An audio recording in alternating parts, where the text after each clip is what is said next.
Welcome to Live DAF, your online DAF Yomi Shir.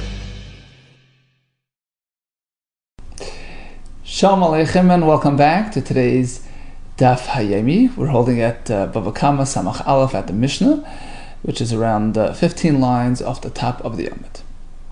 So a fellow allowed his fire to spread and to burn his neighbor's property.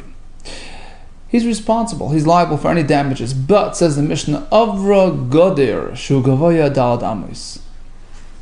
Suppose this fire jumped over, climbed over a fence, let's say a stone fence. Typically the word Goder refers to a stone fence, which was meant to contain that fire.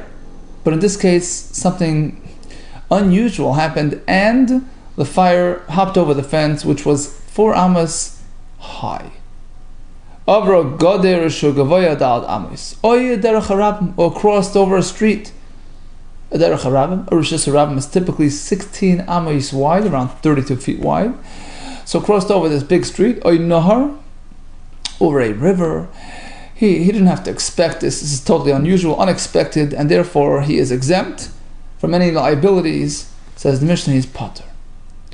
So if it climbs over a gutter 4 amas high, that would have been sufficient protection, and it's totally out of the realm of his responsibility. But we have a brisa which seems to say otherwise. Vatanya, the brisa says, even if it climbs over a gutter 4 amas in height, you're chayiv. And in our Mishnah it says potter. Amar Papa, really? All agree. If it was 4 amas high, you're potter. It's just a difference in how you reckon, how you present the numbers. Tana de don kachashev milamala lamata. When our Tana gave us the number of 4 amas being potter, he was going from higher number down to lower number. Meaning, you start at sheish amas, you're potter. If the fence is 6 amas high, you're potter. Chamesh amos, 5, you're also potter. Ad arba amos potter, until and including. Ad over here means ad ve'ad bechlal, and including the 4 amma height. That's high enough to protect, high enough to contain, and you're potter. So our Tana was working from the higher numbers down. 10, 9, 8, 6, 5, 4, including 4. That's adequate protection on your potter. But Tana Bara, the second Tana, the Brisa, was going the other way. He was starting from a lower number and working his way up until including the 4 amma mark, but not including.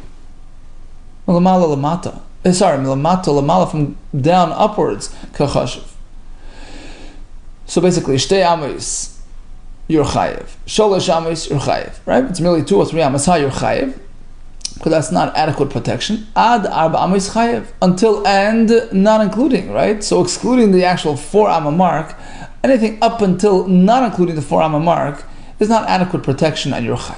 So basically, all agree that if the gutter was really 4 amas high, you're potter, because that's proper protection. Amar Rava, you should know a chiddush.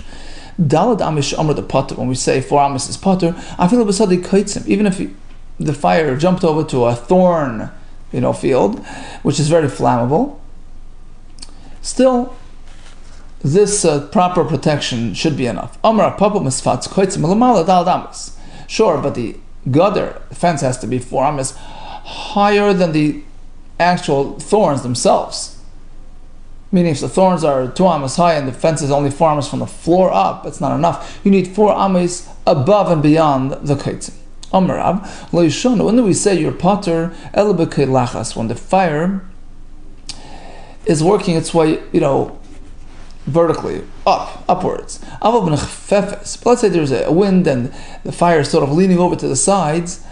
Then there's no, shear to say, 4 amma fence can do the job. No, because since the wind is sort of hopping, making the fire hop around from place, then none of these fences can really be certain protection. U'shmol amar no, masnisim ben chfefes, the Mishnah which gives us a share of Dalad Amis, as being sufficient is even when the fire is sort of jumping around, but if it's just gently burning upwards, afilu kolshu patur, even a small offense would be enough. You don't really need a 4 amma high offense. Continues the Gemara. Tanakh say the Rav. We have a right to Rav that nichfefes is more dangerous and has to be contained better. When do we give the shira for amis bikolachas when it's just gently burning upwards? But if it's leaning sideways, and there's firewood in the area which can sort of attract this fire. Even if it's 100 mil away, meaning even if I had to pass an area which was 100 mil, a huge area, you're chayiv. But avra nar oishlulis shem rechav ches amais patur. But if it had to cross over a river or a shalulis, some sort of irrigation ditch or puddle, we'll see soon, which are at least 8 amas wide, that's unusual, and then you're patur. Okay, so bottom line is, Mishnah says a gadar dalad ames affords adequate protection. Rav says that's only if it's burning gently, but if it's flying around, you need more. And according to Shmuel, typically a 4 amma fence works, even if it's nichfefes. And in fact, if it's burning gently, then you don't even need 4 ames to keep it in check. But even Rav would agree, by a hopping fire, if it crosses a real barrier like a nohar or a shalulis, you're a pot. Derech harab. Mishnah says if it crosses a derech harab, you're pot. Mantana. So who is the shear? Who's the opinion? The Tana who holds that this type of shear of a derech harab, which is 16 amis, is considered too large of a gap for us to expect and to that a fire would cross that over. Mantan Amarav Rablezi, the son of Lezo Omer Sheshes Amois Kederch Rabban's Potter. We'll see soon in the Mishnah. We have various opinions in terms of the gap required around this fire to keep it in check. But as it says, the shear is 16 amis, which is exactly like the Sheshes Rabban as per our Mishnah. Oynar, Mishnah adds that if the fire hopped over a river, you're potter. Rav Amar Nar Mamish, a real river full of water. Shmuel Amar Arisa, you don't need a river as per a river, even a arisa, irrigation delay, from which you draw water for the fields, which is a narrower body of water. That is enough for the a proper fire protection. Now Manda Amar Nohar Mamish, Afgad Lekamaya. Sorry. So Rabbi says Nar, says the Gemara, no, doesn't mean with water. A river bed, through which sometimes water runs through, so even if it's currently dried up, it's enough to hold up the fire. And Taisus explains, interesting, because a minute ago we said, when it comes to Rosh Hashanah, you need 16 amma, a 16 amma gap to protect the surrounding properties from your fire. And here we say a nar, which is empty of water, right? What's a shear? We said ches amis, 8 amis. So what's the difference? They're both just an empty gap. So this says, here it's different because it's deeper, and it has the chill. It calls it the krirus mayim. Everybody tell me, typically there's water, so this it's more moist and chilly, and sort of that creates an extra barrier. That's Rav's opinion. According to Shmuel, that we're speaking about an irrigation ditch, only if there's water in there. Otherwise, it doesn't work. Tanan Hasan, we have a Mishnah in Mesechas Peah, also speaking about separations and gaps. So a farmer is meant to leave the corner of his field for the poor people, and you're meant to do so, one per property. So every sada is meant to have its own payah. Now, let's say you have this, big area, big farming area, which is sort of divided by, irrigation ditches, etc. Question: do you consider it as one property, which requires one payah, or separate areas, which require each one its own separate payah? The following landmarks are considered mafsik, a division regarding payah. Hanachal v'ashlulish, derech hayachad, derech harabim, a ravine, a shlulis, which we'll soon discuss, derech hayachad, a small path, and derech harabim, a large street. My shlulis, what exactly is shlulis? Amar Vida Mashmal Mokim Shemegeshamim Shelun Sham. Shlulis means like a sort of a puddle into which rainwater gathers. So it's a small time body of water, and that's enough to create a mafsik for peah.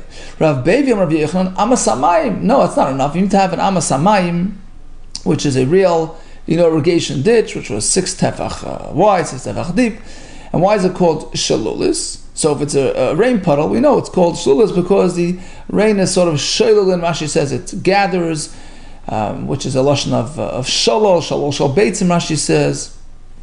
Or like booty, shalol is booty. So Rashi has 2 pshatim how that makes sense. But according to Rabbi Bevi and Rabbi Yehuda, it means an amasamayim, irrigation ditch. So why is it called shlulus? Shemechalek is shalol like because it's sort of it doles out its booty, meaning it's meant to provide water for the surrounding properties. So we have 2 pshatim in terms of what shlulus means. So Manda Amar Makim Shemegisham Shelun Sham, according to the opinion that shlulus is referring to this sort of rainwater puddle that creates a mafsik for peah. So certainly koshkin amasamayim, of course, a real amasamayim, a formal ditch, of course, that creates a mafsik. But according to the other shita, that only works. Only the amasamayim is a proper division. Aval mokim shemegisham shel sham mafsiki, but just a puddle doesn't work. Why? The hanhu bagni the aramik. They call just they're considered like the little ditches, little pits in the ground. They're not chashav enough, not prominent enough to make a division and to sort of take one field and turn it into 2 formal fields. Okay, so we discussed the halacha of mafsik for fire, for amos, etc., and we discussed the definition of nor, Rav's pshat, Shmuel's pshat, and that took us into the Mishnah on Peah, which has a similar discussion regarding eshlulis. Here's the Mishnah. Hamadik b'sech shaloi. Person, lit a fire in his backyard. Akama tavarad leika.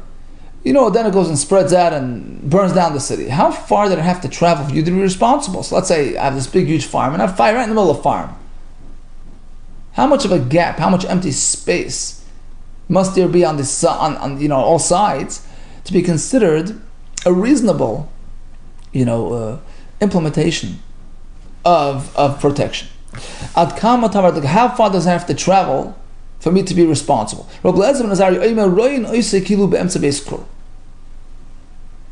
We view the fire as though it's the middle of a beis kur. A beis kur is 274 amma by 274. So basically it's about 137 amma per side. So that's how far it has to travel. So it's a good formula. You sort of envision the beis kur with the fire in the middle, and if there's that much gap on the sides, then you're good. So basically, if your distance between the fire and the next door neighbor is that far, 137 amma, that's adequate. It's an adequate cushion. Oh, that's Rabbi Lezer we had before. Tes zayin amas. You don't need that much. 16 amas is enough, which corresponds to the size of these streets. Rabbi Kiva 50 amas. Rabbi Shimon shalom yishalom mavas abeiro. You have to pay regardless. Hakoil if you had leika. Gemara figure at this point, he meant to say there's no gap that can provide adequate protection. So whatever it does, whatever it burns, you're chayiv, irrespective of how close or how far you are from your next door neighbor's property. Really? But lastly, Rabbi Shimon shiur, but like Rabbi Shimon does not provide a shiur, which is considered sufficient cushion, sufficient protection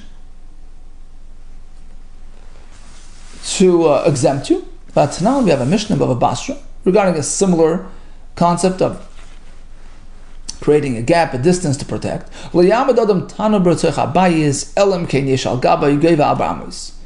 one is not allowed to set up an oven that has a real fire inside his house. It might burn down the building unless there is a 4 amma space, 4 amma clearance over the oven. Now let's say it's on the 2nd floor. There you have to worry about the floor burning. You have to ensure that the maziva, the flooring material, the cement, should be at least 3 tefach thick. to create a cushion, bakira tefach, just a kira, small stove, then a tefach is enough. Now, even if he applied these protective measures, but if he went and his fire went and burnt and damaged, Mishal Mashizik, he's responsible. No, that's why we give him that the code. The only reason why we gave these codes, to exempt you if something happens. So bottom line is, even Rav Shimon subscribes to all kinds of clearance formulas and codes. And now Mishnah seems to say that you're chayiv regardless of the distance. Just the opposite. Rav Shimon was just saying, look, you're giving all kinds of set, codes, 137, 16, 50. No. You got to look at each fire individually and evaluate its size, its ferocity, its proximity to the neighboring properties. That's how we paskin. It's all subjective to the individual circumstance.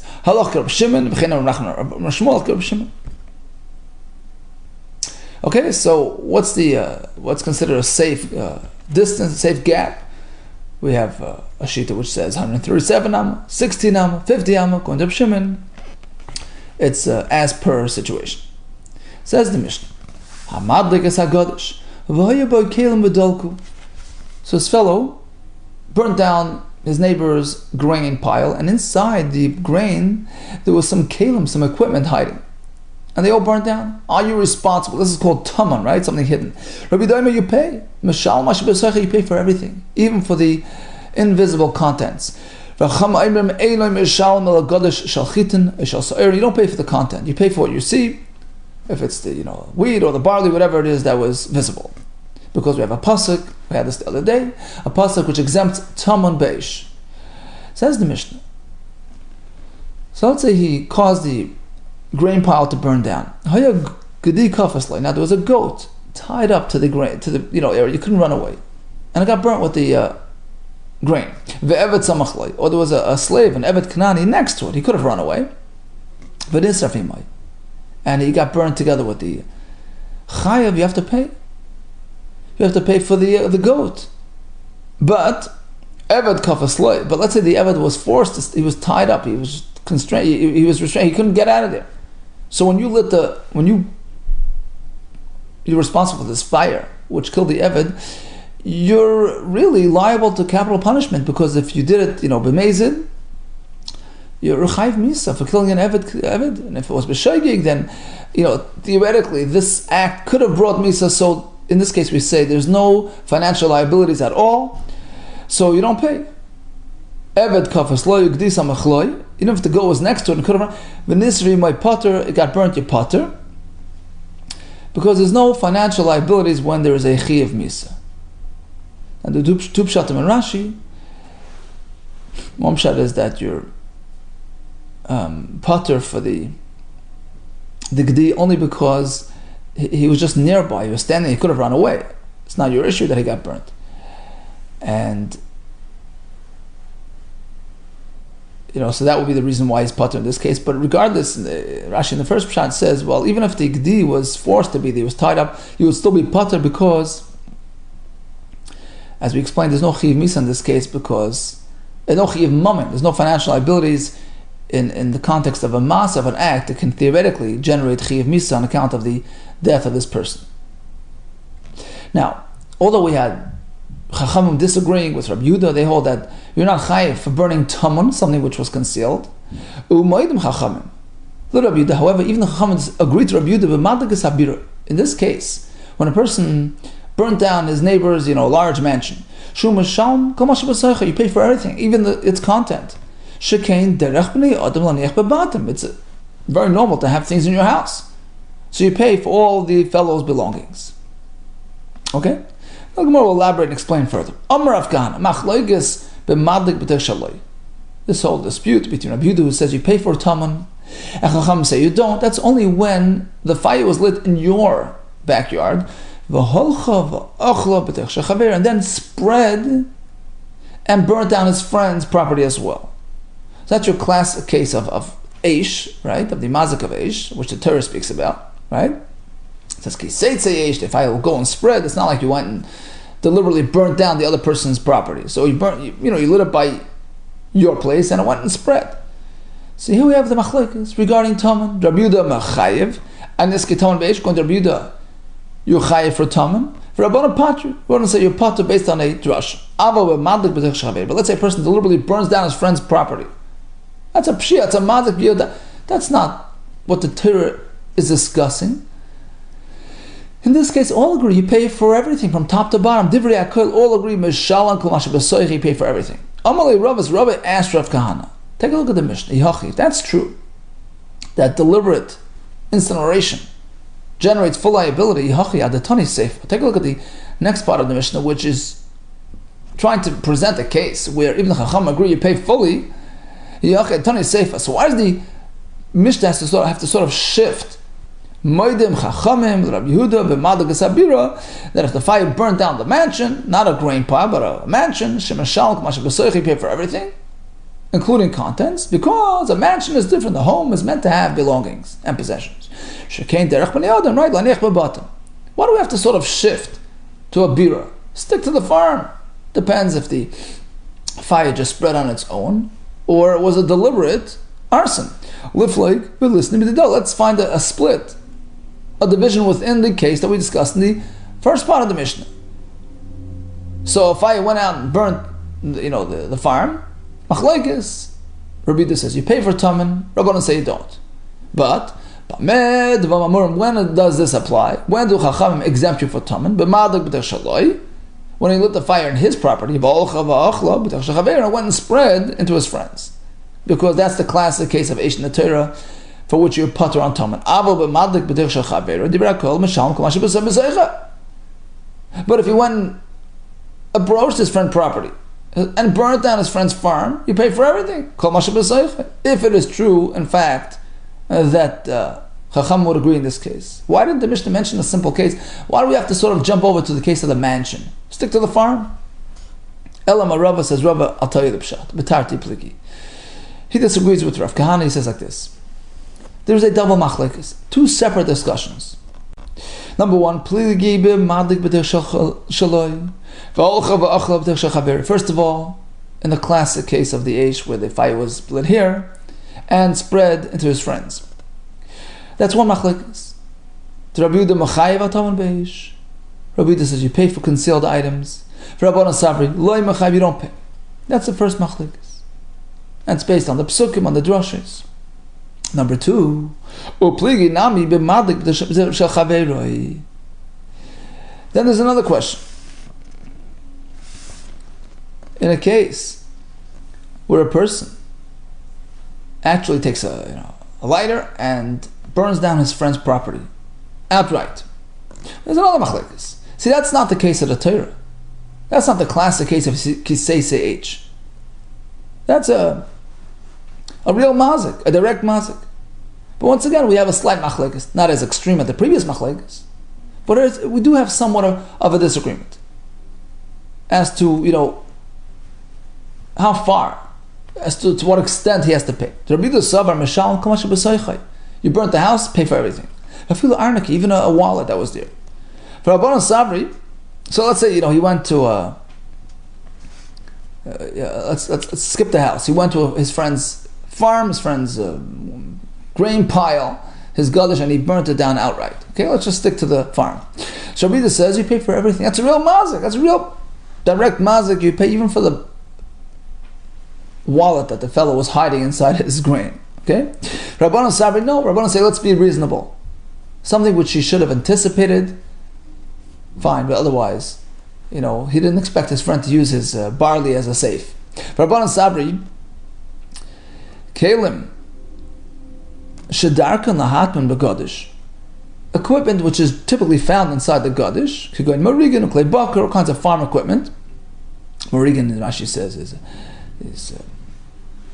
bores which have holes in them, used for threshing, clay bucker, all kinds of other animal equipment. Who the mishal, that's what you pay for. But Kalim Shein Darkan Lahatman Begadish, la mishal, something which is not typically found inside the farm, inside the Gadish, you don't pay. Because I didn't take that into account. I'm not chayiv.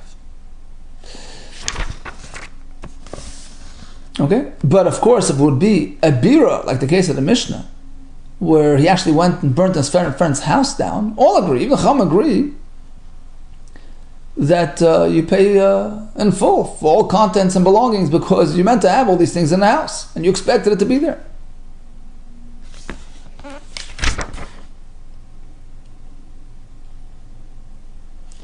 Okay, so that explains why the Tana, in fact, chose the case of the bira. That was the question. Why did Tana have to go to the case of the house? To bring out the Chacham's admission to Rabbi Yehuda that you pay, because only in that case, says Rava, do the Chacham agree you pay in full. So basically we have three different types of cases. Classic Ashes where the fire started here and spread. Rabbi Yehuda says you pay for Taman, Rabbanan say you don't. Next case, you went and deliberately burnt down your friend's Gadish. Once again, we have another machlekes. Rabbi Yehuda says you pay for everything. Rabbanan say only things that are typically found in the Gadish. Then we have the third case. You burnt the bira down, which is the case of the Mishnah. There, everybody expects a house to be full of belongings and possessions. You pay for everything. Tan Rabban says the Braisa, Hamadak is Agodish, Vayibakel Medalku. So the fellow went and burnt down the Godish, in which there were some Kalim. You pay for everything inside. This is the classic case of the Gadish, of the fire starting here and spreading there. So Rabbi says you pay for Taman. No, you don't pay for anything concealed and out of view. You only pay for the wheat or the barley. Questions like this. Let's say the pile was full of equipment inside. So what happens to that space? You're not totally exempt. You don't pay as per the equipment's value. Okay, that you're not responsible for, but you pay as though that space would have been filled with the grain material. Interesting. But when do we say this machlekes applies? When do the Chacham say you don't pay for Tamun, but if you started the fire here and it spreads, that's the case of the pasuk. But if he approached his friend's farm and burnt down his Gadish, all agree in this case, you pay everything that was in there, and according to Rava, only things which are typically found in the Gadish. Rabbi Yehuda. Now, just as a Chacham sometimes agreed to Rabbi Yehuda that you have to pay if it was anticipated or if it was done deliberately, but we have a flip side. Rabbi Yehuda also agrees to the Chacham. Then in some cases, you're exempt from things that are out of view and concealed. Reuben had a property, had a farm, and he allowed Shimon to stack his grain in his farm, in Reuben's farm. Lahagdish Gadish, to make a Gadish. Vihigdish, and the fellow came one night and piled it up.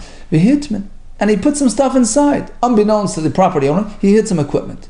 She'ein mishalem eld me Gadish balvad. In this case, if there's a fire that burns things down, the property owner is only responsible for the Gadish, for the grain, not for the concealed equipment.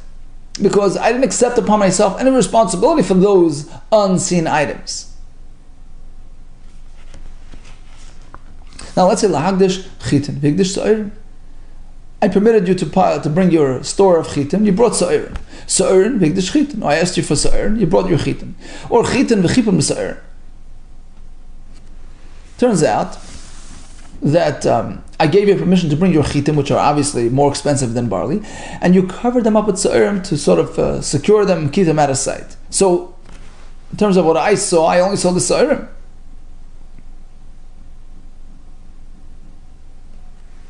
Sa'irin v'chipan v'chitin. Or let's say the other way. I permitted you to put sa'irin, and you brought your sa'irim, but you covered them with chitim for some reason. In all these cases, if this pile got burnt, I'm only paying for barley, lower value. And the reason is very simple, because either I only gave you permission to do sa'ir, so even though you brought the chitim, I didn't take responsibility for the higher value material. Or in the other case, even though I allowed you to bring the chitim, but if I saw sa'ir, you covered it, that's what I saw, that's what I was accepting upon myself. I'm only committed to watch the sa'ir, and Rashi says, I knew sa'ir, aren't that expensive, so I didn't invest that much effort that I would have if it would have been chitim, and therefore I'm only liable for this sa'ir. Interesting. Okay, so again we have the fire that went and burnt, that spread. it crossed over a gadar for Amos and Potter. We have Machlekes Rav Shmuel as to whether this applies even to a fire that's sort of being driven by wind. Mishnah says derech harabim is enough of a gap. A nahar is enough. We have two pshatim in nahar. In terms of just empty space, how much is enough to contain the fire? Reb Shimon says, well, hakoil fi ad leikan, that's how we paskin. It's all subjective to the circumstance. We have a machlekes regarding taman ba'esh. We have Rav Kana's pshat. He says, well, it's only when the fire spread on its own, but if it was a deliberate incineration, you pay even for taman. According to all shittas, Rabbi disagrees. He says, well, depends. A fire that just spread on its own, Rabbi Yehuda says you pay for taman, Chum say you don't. A fire that you deliberately started and directly burned the other guys, so Rabbi Yehuda says you pay for taman, all taman, and Rabbanan say you only pay for things which are typically found, in that Gadash. You don't pay for unexpected, surprises. We had a whole discussion with the Chitim and Sa'irim in terms of what you're responsible for. All the best to you and Hatzlacha Rabbah.